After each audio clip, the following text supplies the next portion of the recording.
Alright, so I'm starting this video instead of live. I just want to make sure that you all are here, that you're going to get this video. Hi, IAAH Radio Plus. Thank you for joining me, Judge Desire for Knowledge. And I am now taping instead of going live. So I'm sorry about that. It'll be live for only IAAH Radio Plus, and for YouTube I will upload this video soon. I had technical difficulties with my live, and the reason for that is because I wanted these beautiful pictures you can see behind me. Check that out. See nature, it's so pretty. And because of that and loving the scenery, I had to pay the consequences, but nothing stops me. I'm Judge Desire for Knowledge. And so thank you, mi amores, for joining my show today. I appreciate your time coming out to see me live, even though it didn't come on. I pray that it comes up later. Yes or no? Am I recording or am I going live? All right, if I try now, it's going to be an issue. So I'm not going to go back out. I'm just going to upload this video later. Thank you for your patience, my audience, mi amores. So go get your popcorn and let's get ready. It is a cold, brisk 6 degrees up here in Pennsylvania, in the mountains. Oof, it's no joke. We just had our fireplace put on and basically shoveled. So is it cold where you are? Let me know in the comments where you're tuning in from, IAAH Radio, and those who watch my tape. All right. So this week on Know Your Truth Real Talk, I am going to talk to you about competition. You ever know about competition in your workplace, in relationships, and in partnerships? Yeah. So the title today is How Competitive Minds Really Think When It Turns Toxic. Have you ever had that type of person in your life, whether at work, relationship, partnership, business-wise, that is also always competing and even against you, and you're supposed to be friends or partners or whatever the case may be, or co-workers? Yeah, those kind, Well, which one do you actually compete as? Are you ego? You compete out of ego or humility? And that's what's going to be important on this show, because I am going to discuss the differences of competing with ego and competing with humility. I believe that everyone has a choice in life. That's why I bring this channel, Know Your Truth Real Talk. So we could talk about things, and I was trying to come direct to you live, but that's okay. I'm still going to get the message out. That's what counts. And see, the thing about competition is we've all been there where people are over competitive or under competitive, right? But what is the real reason for being competitive, though, for you? What is that reason, huh? Because I know for me, it's not ego. I realize that in my lifetime, I've always tried to give people the go-to on how to get better in what they do, how to be better in where they are, give them updates on where the jobs are, what the positions that are open are, what the promotions are, even at work and in my relationship. And every relationship I've ever had, whether it's a work experience, work partnership in business, or my own personal, I've always been that girl that gives out the information. So I guess I will have to say that I'm more to humility than ego. And I'm going to tell you the difference in this episode of Know Your Truth Real Talk. All right, so we're going to start with doing this ego versus humility without questioning everyone's background on it, because I don't want everyone to feel that I am pointing you out. But if it's you, right? So let's go with when you compete against each other, right? Is it because of selfishness or greed? Because that would be ego, right? Or are you in the competition to share with others and not allow your ego to compete with those around you? That's really important. We're just going to discuss competition here being competitive in relationships, partnerships, and in the workplace. So, ego versus humility. Which one are you? Now I know that people are going to say, it's not me. No, I'm not that person. And that's how we know it's you. That's why I said it. Today we're talking about how competitive minds work, and I need you to understand this, so please listen up. Competition isn't the problem. The problem is what you're competing for. All right? And some people, it's really important what they're competing for. It could be a job, and they need that job, and they have to beat that person that's trying to get it. Usually an interview, things like that.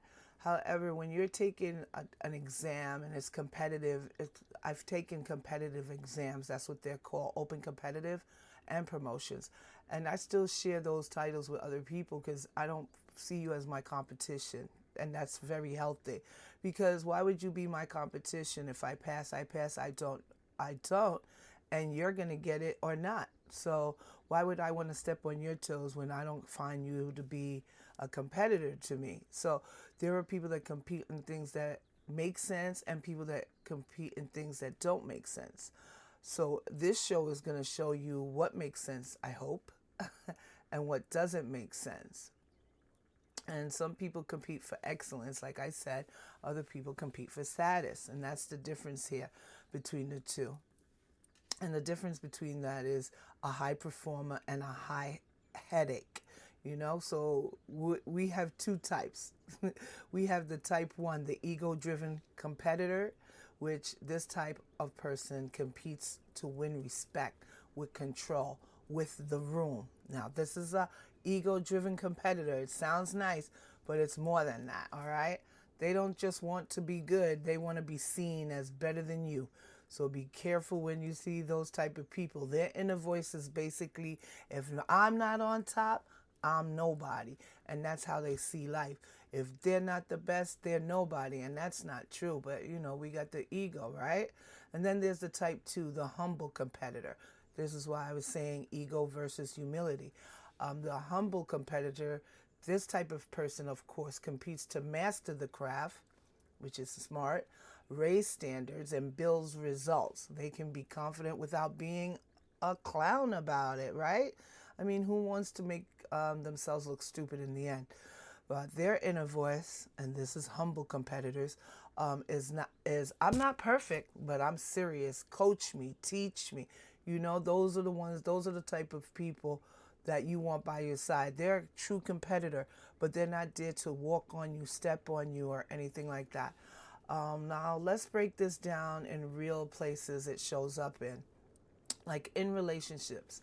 Let me tell you, your ego competition in a relationship turns love into a scoreboard. Okay, where you're like, okay, I won, you didn't, kind of thing. An ego competition doesn't argue to understand you; they argue to win, and that's one thing that needs to be stated out there when you have ego driven people. You say to an egotistical person, that competitor, if you say to them, oh, that hurts my feelings, they hear you losing. So they hit you with the courtroom response. Objection. Lack of evidence. I don't understand how I could be hurting you. They start to be cross-examining your emotions like you're on trial, all right? All right, that's the type we're talking about when we get to ego competitors. That's what they do. And they come out with, when did I do that? What time? What date? Who witnessed it, right? Doesn't it sound like you're being cross-examined? Yeah, in a courtroom. And if you're dealing with that, you know exactly what I'm talking about, right? And you know exactly what's coming next. The greatest non-apology of all time, definitely. I'm sorry you feel that way. That's how they act. Make that make sense, though, right? That's not an apology. It's a dismissal with perfume on it. And that's the truth. They just tried to put a scent on something that they definitely stinked up, right or wrong. And for ego-driven competitors in relationships is just almost the same. All right. I know for a fact that I've seen this in relationships. I was just discussing the ego, and now we're going to say ego driven.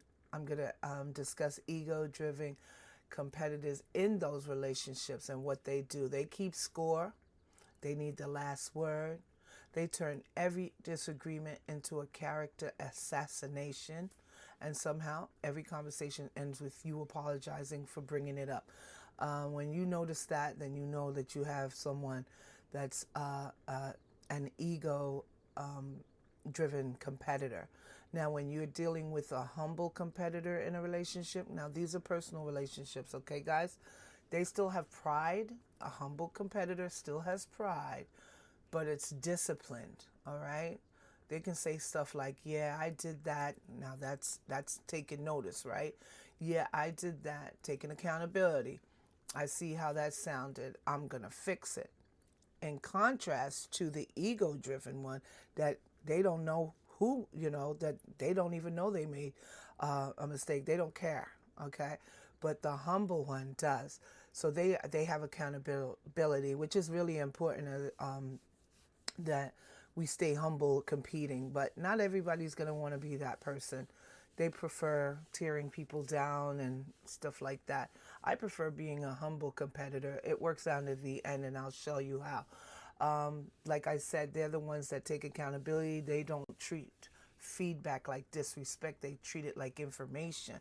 So just as I said early in the start of this video, on this live, well, it's not live now, but it's live on IAAH Plus Radio. Thank you for having me. The disrespect, they what I was saying was the information I gave to people, whether it was on a professional level, work level, or in a partnership in business, I've always given people so they create their own. That's information. That's information. When you give information, then you're not worried about the competition. You're like, I hope you get it too. Who doesn't want that for somebody? Real talk about it is competitions. Ego competitors want to win the moment. That's real. Okay, that's real talk.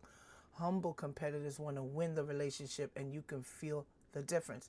So when we're coming about relationships, the ego competitors want to win the moment, and humble competitors want to win the relationship. That's the difference. And you can feel the difference too.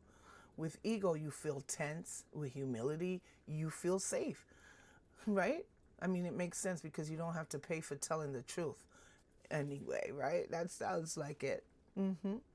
I had to do some research on this content to just check it out and see, is this what I want to talk about? And I said, yeah, I've been through this already, where people put themselves in competition with me, and I don't compete with people because I don't need to.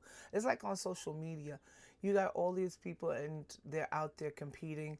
And it's great to see the competition, but you know what? That's if you're humble. When you're in ego, it's not great for you. You're like, oh my God, what are they doing out there? There's so much people that aren't for you and more against you, that those are the ego-driven competitors. Instead of just sharing the platform as one, people together, lifting each other up and moving forward with what your content is, they rather steal people content, get an idea of what you're doing first and try to steal from it, or things like that. I've been noticing that, and it's disgusting. But at the same time, if you can't create content for yourself, well, I guess you're no competition, so why worry about it, right? Those people are going to worry about it. I don't, because whether I get 2, 3, 1, or more listeners, viewers, the viewers are important based on just watching a show, to me. Just viewing so that they can hear this.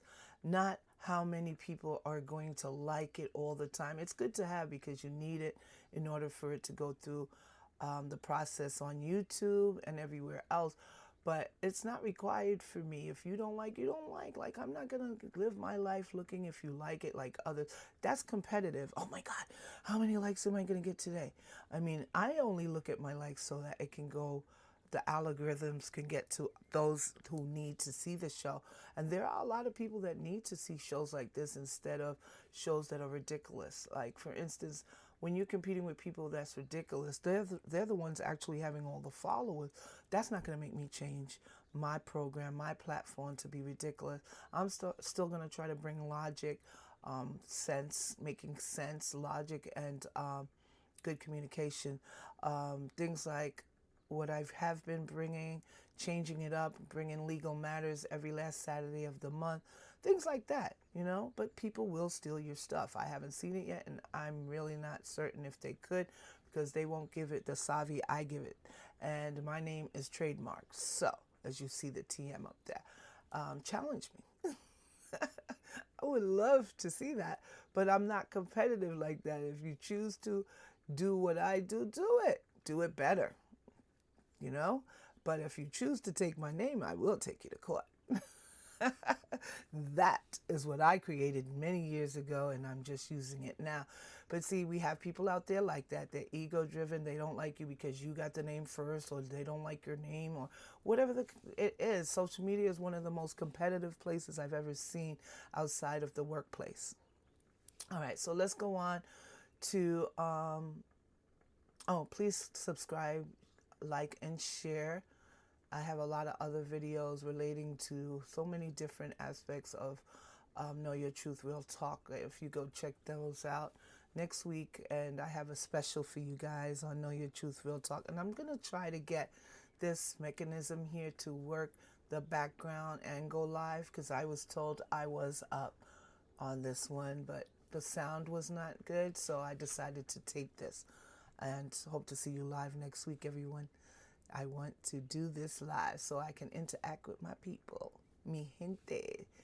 And so we're going to move on to in partnerships. How competitive are you in partnerships? Partnerships could be business projects, collaborations, anything that is not personally romantic can be a partnership, okay? So the ego-driven competitors in partnerships is really interesting, because they're dangerous, because they do things like this. They treat you like an employee while calling you a partner. Have you seen those type of people? They want control of the decision making, the credit, the public story, and the money. Conversations get real funny real fast. You know how that is, right? They love teamwork as long as it means you help them win. I've seen this in other people that collaborated together. And so that's why I'm in my business, and yes, I do have a private business outside of here. I'm a sole proprietor. It's not that I don't love working with people, but I'll work with them, but I'll keep my business to myself, kind of thing. And because of this, they like to win. And so when I can find the right people to collaborate with and build, that would be a great thing. I'm sure they're out there, but it's not something you want to do fast when you have partnerships. You just want to start out by yourself and then grow from there. And I like to take those steps, because sometimes jumping those steps, you will pay the consequences later. I've learned that. My parents have taught me that. And that's good business consciousness. You just don't just jump and do things that you don't know without walking first, crawling and stepping up and walking. Those steps need to be taken. That's building, right? So they're the ones telling everyone, look what I built. Now, this is in partnerships with ego-driven people, competitors. Look what I built. But when failure comes, you become the scapegoat. Look what you messed up is what they say, right? Yeah, this is why I stay as a sole proprietor. Now, humble competitors in contrast, because they are total opposite of ego-driven. In partnerships, they're still ambitious, but they're structured. That's good. That's smart. They want clear roles, clear responsibilities, clear timelines, and clear definitions of the win. And that's it. You know, everything has to be clear, like I just said. I do that in my sole proprietorship. I stay clear visions, clear roles, clear responsibilities. And if I was with someone, I'd like to do the same with them. If I was in business with others, that's what I would want. And as a humble competitor, they share credit publicly. They correct issues privately. So you're not going to embarrass someone like an ego-driven competitor would do. and actually step on toes, right? In front of people, that's degrading. So humble competitors are really, they show credit publicly and they correct their mistakes and issues privately with their partners. Um, like for instance, what do we change next time instead of making a public humiliation to of their partner, like the ego-driven one would do, because humble competitors understand something, okay, and ego-driven competitors do not. Don't forget that. The goal isn't to look like the genius. The goal is to build something that survives each other's feelings, not just one person, not just the individual. And that is really important, very important. So we're going to move on to the one that I left the last is competitors in the workplace. And the reason why I left that last is to leave the best for last, because most of us has dealt with competition, I should say. If you have a business or you work for people, you always have this to deal with out there. And I'm sure everyone here works or have worked in some time if you're not retired, or you work for your own self now. Believe me, it's no joke out there. Like I said, once you keep your head level and say to yourself, I'm not, I don't need anyone competing against me, because there is no competition out there, because you're giving, you're sharing. That doesn't stop that person, the ego-driven person, from wanting to humiliate, step on your toes, and do whatever. But it has you seen as the person you truly are. And that's what matters, right? Because they're still going to be out there. They're still going to be out there. I'm about to make some sancocho, some Spanish soup right now, very popular Latino soup, because you hear those winds? It is really cold out there, and I'm glad I chose to make the sancocho. You can check it out on my social media, all social media. I'll probably put it up on Facebook. Look my name up, Judge Desire for Knowledge, TV Talk Radio, or close to that. If I can't fit the whole sentence, then my name is TV Radio, Talk Radio, one or the other, but it's Judge Desire for Knowledge. Go check that out. I'm going to make my sancocho. I'll be putting it up later. It's going to keep us warm here. But either way, I hope you all are warm and have your popcorn, because now we're about to talk about competitors in the workplace. All right? This is where competitive minds turn into a performance. The ego-driven competitor at work performs for visibility, hoards info. And I've seen this, haven't you, in your workplace? And if you haven't, you got a great place you're working at. No worries. That's awesome. Keep up the great work. They gatekeep and treats coworkers like opponents. No? Like, you showed up today, that means my job might be at risk. I mean, that's what they're about. That's the ego-driven type of competitors. They don't compete against the market. They compete against the people they work side by side with, and the ones in the same building, whether they work with them or not. They love meetings, because meeting area is where they can audition for the most important person, themselves. I've seen those type. And if you give them feedback, they don't hear it. Here's how to prove that they hear you're trying to disrespect. When you are actually giving them feedback, they don't hear it, because they hear themselves. They think you're trying to disrespect them.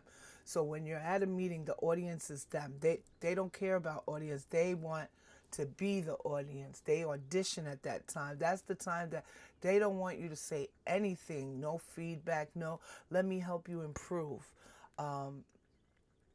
That's when they think that you're trying to disrespect them. So, and I've seen that, because they think that you're trying to be smarter. I've done this before, where I only tried to add to someone. Never do that, because it looks like people don't have ego-driven people, and you never know who it is. They're always thinking this way, that you're trying to be better. You're trying to take what they're doing. And some of us aren't. Really, we could care less. But they're so ego-driven in competition that they believe that. They believe themselves. So now we're talking about now we're talking about work ego management. That's what we have to do when we have people like that, that we try to add to what they have, but they don't like you adding to it. That's why some workplaces have high turnover, but it's not the workload that's turning over. It's the emotional babysitting that we have to do there for these little ego driven competitors, right? I mean, I've had people where I've came up with ideas, and I decided, let me just let people talk and I'll get my ideas later. So if I said it to an individual or in a group, they would steal it and go tell the boss so that they can take credit for it. That's terrible, but that's competition. So they want to look like they created themselves. Those are ego-driven competitors. So be careful of those type of people out here, okay? At your job place, in partnership with business, and in your own relationships.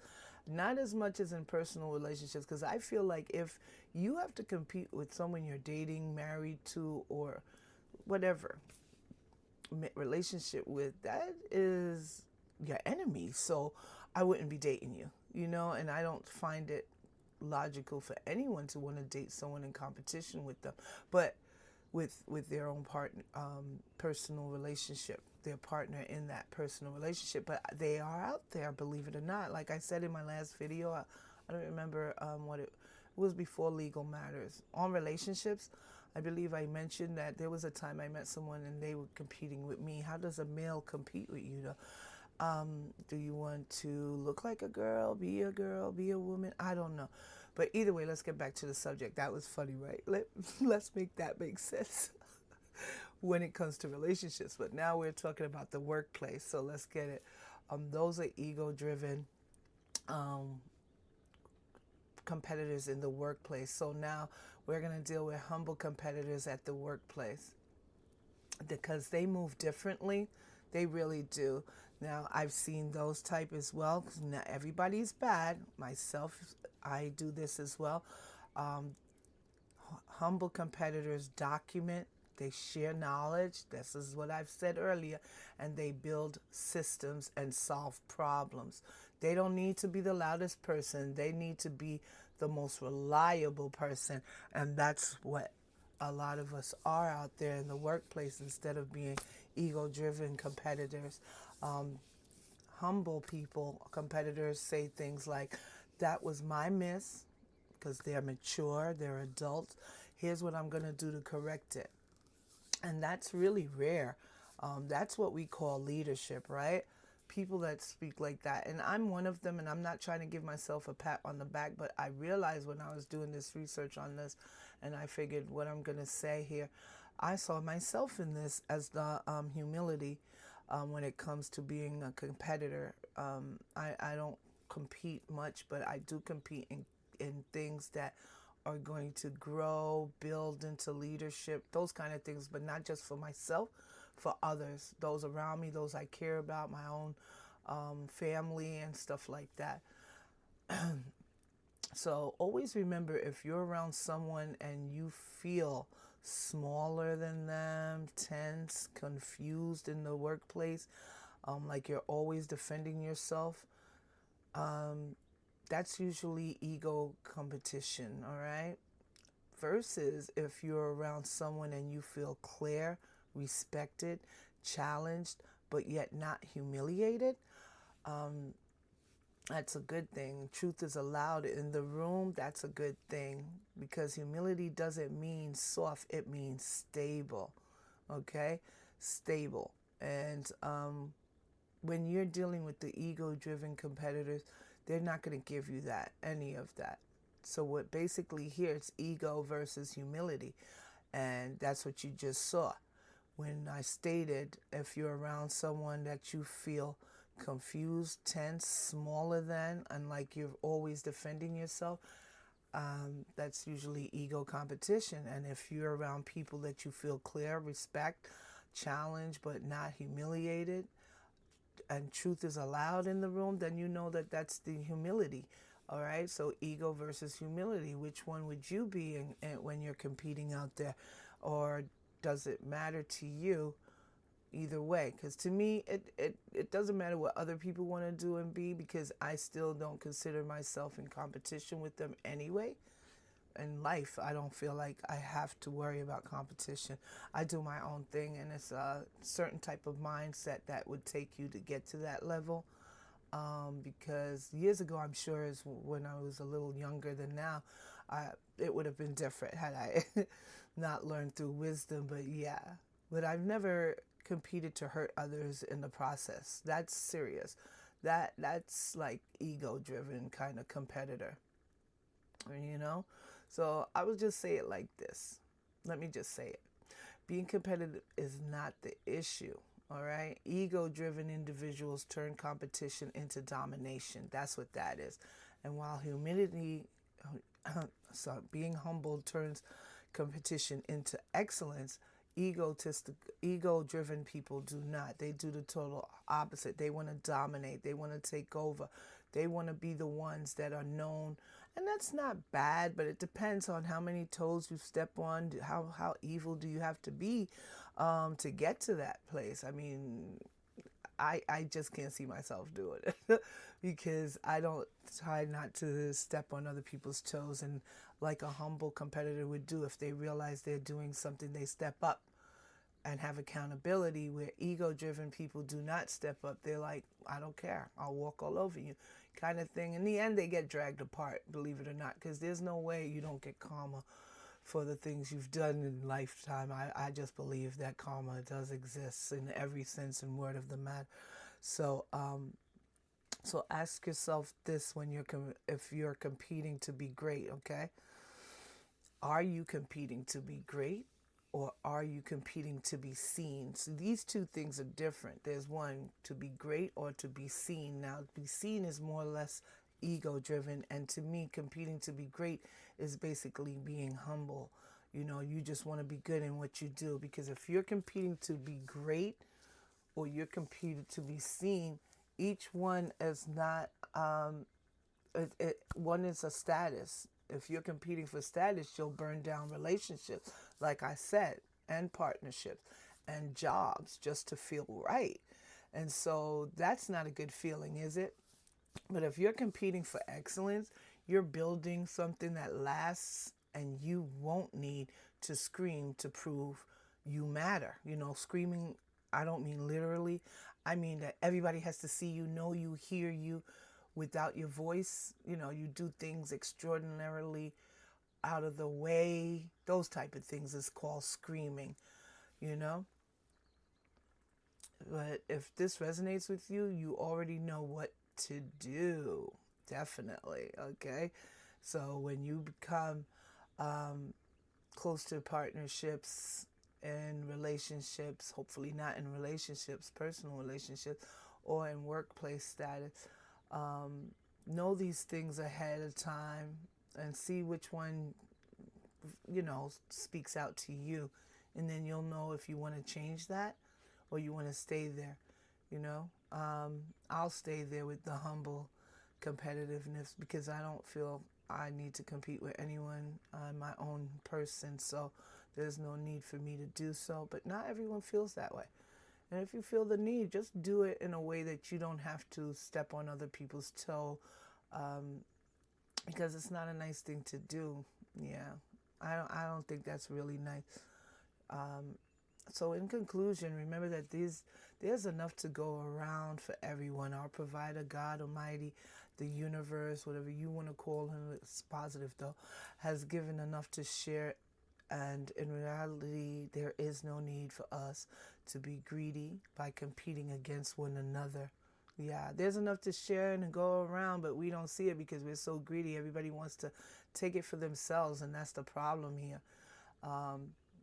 We don't really have to do all of that, and that's what I choose not to do, not to step on people's toes, not to keep it all to myself and for myself when I know there's a need out there. That's why I created this channel in the first place, not to be seen, because I really don't care about that.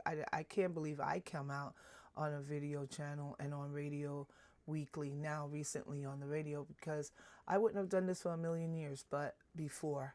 But I felt like there's a need for me to share some things with other people so that they can get the education, the experience, and knowledge for themselves if they didn't have it, and to know the difference.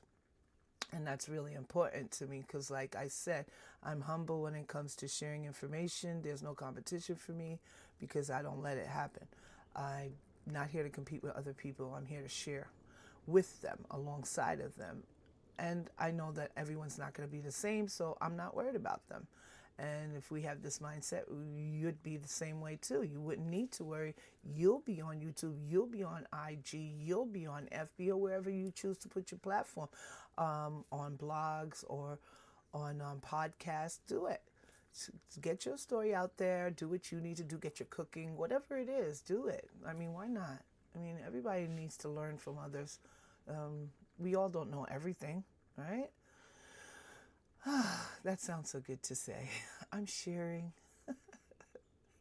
Besides, competing against one another, but using it to gain knowledge and become a better version of ourselves is better. Reality, there is no need for us to be greedy by competing against one another. I'm going to say it again, but using it to gain knowledge and become a better version of oneself or ourselves. And that's what it really is about today, ladies and gentlemen. Mi amores. That's what it's about. So I hope you really enjoyed this session with me on Know Your Truth Real Talk. And next week I will be bringing something. I always bring a different sequence. I don't want to ruin the surprise, but it's Know Your Truth Real Talk, but it's a good subject, hot topic. Come check me out there on YouTube. And of course, if you can't see me and vision me on TV, YouTube channel, then come check me out on IAAH Radio Plus. To download the app and tune in. It's all about house plus. All right, you can check that out as well. They have great music. You can check out DJ 5 a.m., the CEO. Thank you again, 5 a.m. And my hubby, Buggin' Hard, DJ Buggin' Hard is on there, and a lot of other great DJs, great music, different genres. So go check them out as well, YouTube. And those on IAAH Radio, thank you so much for joining me today. I hope, I know there was a delay, but hopefully next week with this background everyone that I'm working on, it will be even better. I am so happy to have had all of you here. And please stay warm out there. Bringing you the truth and nothing but the truth on Know Your Truth Real Talk with me, Judge Josiah for Knowledge, is adjourned. And I will see you next week, mi amores. Stay safe, stay warm, and stay loved. So I will check you all soon. Ciao. Till next week.